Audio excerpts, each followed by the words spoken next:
अस्सलाम वालेकुम एवरीवन। जैसे कि हमने अपने पिछले लेक्चर्स में प्रॉपर्टीज ऑफ रियल नंबर्स पढ़ी थी, एडिशन की डिस्ट्रीब्यूटिव प्रॉपर्टी पढ़ी थी, properties of real numbers, properties of equalities पढ़ी थी, हमने प्रॉपर्टीज ऑफ अनइक्वलिटीज पढ़ी थी, कम्यूटेटिव प्रॉपर्टी पढ़ी थी, एसोसिएटिव प्रॉपर्टी पढ़ी थी, डिस्ट्रीब्यूटिव प्रॉपर्टी पढ़ी थी। आज हम एक्सरसाइज नंबर 1.2 शुरू करने जा रहे हैं। जो भी हमने टॉपिक्स क्लियर किए थे पिछले वाले वीडियोस में, आज हम उन सबको इम्प्लीमेंट करेंगे। तो पहला नंबर क्वेश्चन है, this is the very first question. तो यहाँ पे हम लिखेंगे सॉल्यूशन। उसके बाद अगर हम देखें, यहाँ पे 1/2 है प्लस 2/3, 2/3 प्लस 1/2 मीन्स जो भी एलिमेंट्स है इन्होंने अपनी पोजीशन चेंज की है। तो हमने कम्यूटेटिव प्रॉपर्टी पढ़ी थी ना, वो क्या कह रही थी, a plus B is equal to B plus A. Commutative property हमने पढ़ी थी ना, तो a plus B is equal to B plus A. तो यहाँ पे भी क्या हो रहा है, 1/2 plus 2/3 is equal to 2/3 plus 1/2। तो ये क्या हो जाएगी हमारी, बिल्कुल commutative property, commutative property with respect addition. तो हम अपने दूसरे सम पे आ जाते हैं। तो यहाँ पे अगर आप देखें तो यहाँ पे क्या हो रहा है, हमने पढ़ी थी ना एक property, a plus B plus C is equal to a plus B plus C. यहाँ पे अगर दो ब्रैकेट में आ रहे थे तो हमारा एक बाहर आ रहा था, तो जो नंबर बाहर आ रहा था उसके साथ हम एक नंबर में ब्रैकेट ऐड कर रहे थे। तो ये हम यहाँ पे सी बाहर आ रहा था, तो ये हमारी क्या थी, एसोसिएटिव प्रॉपर्टी। यहाँ पे अगर हम देखें तो यहाँ पे ऐसा नहीं हो रहा, ये देखें,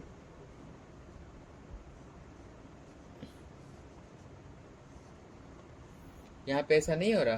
तो ये हमारा क्या हो जाएगा, एसोसिएटिव प्रॉपर्टी। ठीक है। उसके बाद हमारा तीसरा नंबर सम आ रहा है।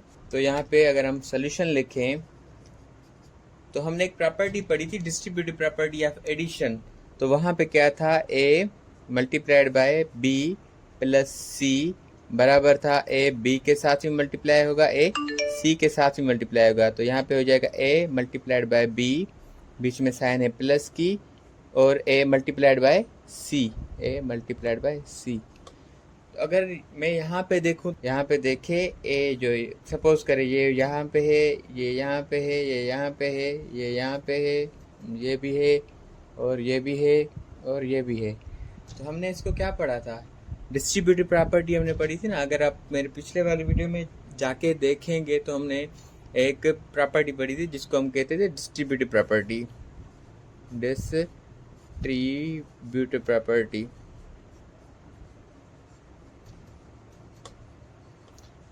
ए बी के साथ भी मल्टीप्लाई हो रहा है, ए सी के साथ भी मल्टीप्लाई हो रहा है। तो यहाँ पे ए बी प्लस ए सी हो रहा है। तो यहाँ पे भी नहीं हो रहा, 9 10/9 के साथ मल्टीप्लाई हो रहा है, प्लस की साइन 9 20/9 के साथ ही मल्टीप्लाई हो रहा है। तो इसको क्या कहेंगे हम, डिस्ट्रीब्यूटिव प्रॉपर्टी। पर लेफ्ट में है ये जो नंबर हमारा जो बाहर वाला है ना, लेफ्ट में है। तो यहाँ पे हम लिखेंगे लेफ्ट डिस्ट्रीब्यूटिव प्रॉपर्टी। अगर हम नंबर 4 नंबर क्वेश्चन पे आ जाते हैं हमारे पास, तो यहाँ पे हमें कह रहा है कि 4/5 plus 5/7 multiplied by 7/8 is equal to 4/5 multiplied by 7/8 plus 5/7 multiplied by 7/8। तो हम अगर यहाँ पे सॉल्यूशन लिखें तो ये क्या कह रहा है, ये जो बाहर वाला एलिमेंट है वो पहले से भी मल्टीप्लाई हो रहा है, ये दूसरे से मल्टीप्लाई हो रहा है। मीन्स 4/5 मल्टीप्लाई हो रहा है 7/8 के साथ भी, प्लस 5/7 मल्टीप्लाई हो रहा है 7/8 के साथ। तो हमने ये प्रॉपर्टी भी पढ़ी थी, a plus B multiplied by C is equal to, A जो है सी के साथ भी मल्टीप्लाई होगा, बी सी के साथ भी मल्टीप्लाई होगा। तो ये हो जाएगा a into C plus B into C. अगर यहाँ पे हम देखें तो ये यहाँ पे बिल्कुल ऐसा नहीं हो रहा, ये देखें, ये यहाँ पे आ गया, ये यहाँ पे आ गया, ये यहाँ पे आ गया, ये यहाँ पे आ गया, ये भी है, ये भी ब्रैकेट में बंद है। तो इसको भी क्या कहेंगे हम, डिस्ट्रीब्यूटिव प्रॉपर्टी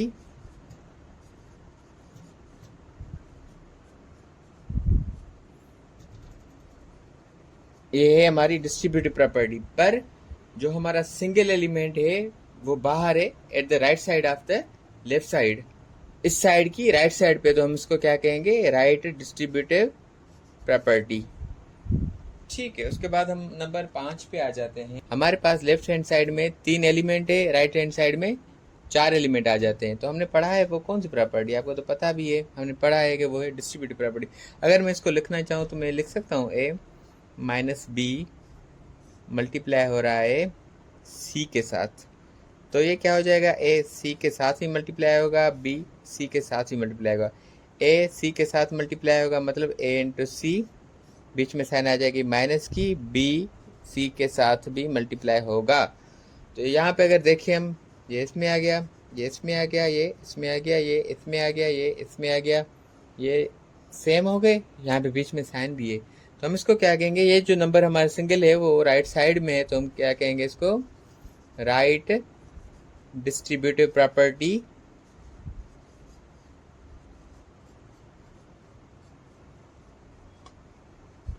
विथ रिस्पेक्ट, क्योंकि यहाँ पे साइन कौन सी है, नेगेटिव, तो उसको कहते हैं हम सब्ट्रैक्शन। तो ये हो जाएगी right distributive property with respect subtraction. तो अगर हम इसको देखते हैं हमें क्या पता चलता है, यहाँ पे हम यहाँ पे लिखते हैं सॉल्यूशन। तो ये क्या हो रहा है, ये जो है ना हम अपनी पोजीशंस चेंज कर रहे हैं। तो हमें पता होता है कि जो पोजीशन चेंज करें, हमने पढ़ा था ना a multiplied by b is equal to b multiplied by a। इसको क्या कहते हैं, commutative property with respect to, यहाँ पे कौन सी साइन है, मल्टीप्लीकेशन। अगर यहाँ पे देखें तो ये यहाँ पे हो गया, ये यहाँ पे हो गया, ये यहाँ पे हो गया, ये यहाँ पे हो गया, तो इसको क्या कहेंगे हम, कम्यूटेटिव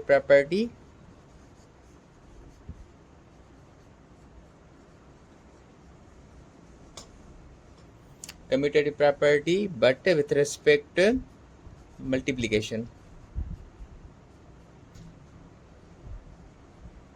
ठीक है, दोनों साइड पे 3 ही नंबर हैं।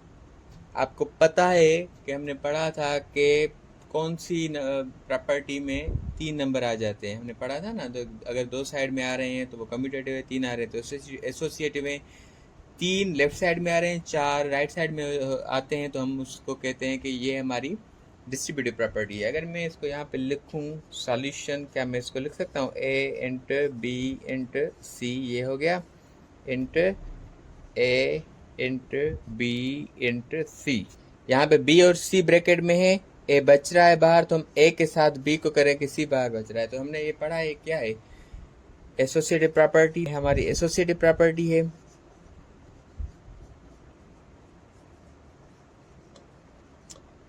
विथ रिस्पेक्ट, यहाँ पे कौन सी साइन यूज हो रही है, मल्टीप्लीकेशन। तो हम लिखेंगे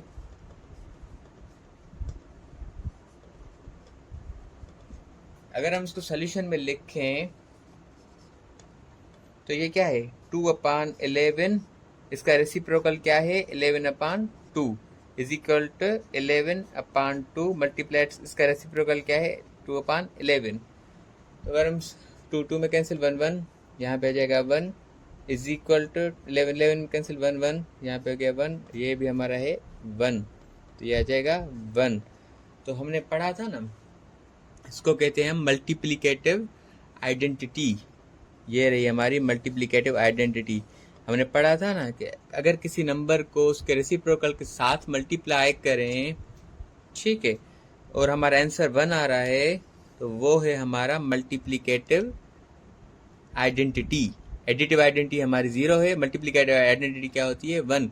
मतलब मल्टीप्लिकेटिव आइडेंटिटी का मतलब होता है किसी भी नंबर के साथ, किसी भी नंबर को किस नंबर के साथ मल्टीप्लाई करें कि उसके रिजल्ट पे कोई असर ना हो, तो वो हमारा क्या है, 1। ठीक है, इसको क्या कहेंगे, मल्टीप्लिकेटिव आइडेंटिटी, जिसको मैं MI लिख रहा हूँ, मल्टीप्लिकेटिव आइडेंटिटी। तो यहाँ पे आ जाएंगे, हम लिखेंगे सोल्यूशन। यहाँ पे आ रहा है 0 क्वेश्चन में, तो हमने पढ़ा है कि 0 क्या है, हमारी एडिटिव आइडेंटिटी। कैसे देखते हैं, यहाँ पे हमने लिखा था ना कि A plus minus A is equal to minus A, यहाँ पे हमने लिखा था प्लस A हमेशा बराबर होता है 0 के। ठीक है, तो ये क्या हो जाता है, A minus A is equal to minus A plus A is equal to 0, minus A plus A 0 is equal to minus A plus A 0 is equal to 0 यहाँ पे है। तो हमारा यहाँ पे भी सेम ही आ जाएगा 3/5 plus into minus minus 3/5 is equal to minus 3/5 same आ जाएगा, प्लस यहाँ भी प्लस है, प्लस इंटू प्लस प्लस ही होता है, 3/5 आ जाएगा हमारा is equal to 0, plus 3/5 minus 3/5 cancel out हो गए, उसके बाद minus 3 plus 3 0 0 is equal to 0, और हमारी 0 जो है वो है एडिटिव आइडेंटिटी, AI जिसको मैं लिख रहा हूँ, आर्टिफिशियल इंटेलिजेंस नहीं, AI मीन्स एडिटिव आइडेंटिटी। तो मैंने आपको पहले लेक्चर में बताया था कि वो कौन सा ऐसा नंबर है, किसी नंबर में हम ऐड करें तो उसके रिजल्ट पे कोई असर ना हो, तो वो कौन सा नंबर है हमारा, 0, जिसको हम कहते हैं एडिटिव आइडेंटिटी। तो एडिटिव आइडेंटिटी किसी भी नंबर के साथ आप ऐड करेंगे तो उसके रिजल्ट पे कोई भी असर नहीं होगा। तो अगर हम देखें कि इस क्वेश्चन में तो हमें बाहर रिजल्ट इसका 1 आ रहा है, तो और 1 हमारा क्या है, मल्टीप्लिकेटिव आइडेंटिटी जो 1 होती है। तो वो हमने पढ़ा था कि a मल्टीप्लाई करें अगर 1/a के साथ और 1/a मल्टीप्लाई करेंगे a के साथ, तो हमारा आंसर हमेशा 1 आएगा, क्योंकि 1 1 में a में कैंसिल, a में cancel, 1 is equal to 1 is equal to 1, ये हमारा है। यहाँ पे अगर हम देखें a/b मल्टीप्लाई हो जाएगा b/a के साथ is equal to b/a bracket के बाहर आ जाएगा, मल्टीप्लाइड बाय a/b हमेशा बराबर होगा 1 के, a में कैंसिल, b में कैंसिल, b में कैंसिल, a में cancel, means 1 is equal to 1 is equal to 1। ये हमारा जो 1 है ये हमारा क्या है, मल्टीप्लिकेटिव आइडेंटिटी जो होती है हमेशा 1। अगर हम इस क्वेश्चन को गौर से देखें तो हमारे पास लेफ्ट हैंड साइड में 3 आइटम्स है, 3 एलिमेंट है, राइट साइड में हमारे पास 4 एलिमेंट्स आ जाते हैं। तो हमने पढ़ा है वो कौन सी प्रॉपर्टी है, वो है हमारी डिस्ट्रीब्यूटिव प्रॉपर्टी, मीन्स जो हम डिस्ट्रीब्यूट करने से बढ़े, तो हमने वो तो पढ़ी है ना, वो क्या है कि a multiplied by b minus c बराबर होगी a b के साथ भी मल्टीप्लाई होगा a c के साथ भी, means a into B minus a into C. तो अगर यहाँ पे हम देखें तो ये यहाँ पे नहीं हो रहा, ये बाहर है, ये मल्टीप्लिकेशन, ये यहाँ पे आ गया, ये यहाँ पे आ गया, ये दोनों यहाँ पे आ गए, ये साइन भी आ गया यहाँ पे, उसके बाद ये दोनों भी आ गए यहाँ पे। तो इसको क्या कहेंगे हम, डिस्ट्रीब्यूटिव प्रॉपर्टी, डिस्ट्रीब्यूटिव प्रॉपर्टी। हाँ, तो हमारा जो सिंगल एलिमेंट है वो लेफ्ट साइड पे है, तो हम उसको कहेंगे left distributive property with respect sign बीच में कौन सी यूज हुई है, सब्ट्रैक्शन, तो यहाँ पे हम लिखेंगे सब्ट्रैक्शन। तो अगर हम देखें क्वेश्चन में तो लास्ट में हमारे पास 1 है, तो हमें पता है 1 क्या है, मल्टीप्लिकेटिव आइडेंटिटी। चलिए सॉल्व करते हैं इसको। अंडर रेडिकल 2/3 मल्टीप्लाइड बाय 3/अंडर रेडिकल 2 इज इक्वल टू 3/अंडर रेडिकल 2 मल्टीप्लाइड हो जाएगा अंडर रेडिकल 2/3 के। अगर यहाँ पे हम देखें ये नंबर अंडर रेडिकल 2/3, इसका रेसिप्रोकल मीन्स न्यूमरेटर डिनोमिनेटर हो जाएगा, डिनोमिनेटर न्यूमरेटर, तो 3 ऊपर अंडर रेडिकल ऊपर ये आ गया, यहाँ पे भी ये हो रहा है, तो यहाँ पे भी ये हो रहा है, अंडर रेडिकल 2 में कैंसिल, 3 में कैंसिल, यहाँ पे हो जाएगा 1 अंडर रेडिकल 3 में कैंसिल, 2 अंडर रेडिकल 2 में कैंसिल, तो यहाँ पे हो गया 1। जो 1 हमारा हमेशा है वो क्या है, हमारा multiplicative identity. So that was all from question number 1।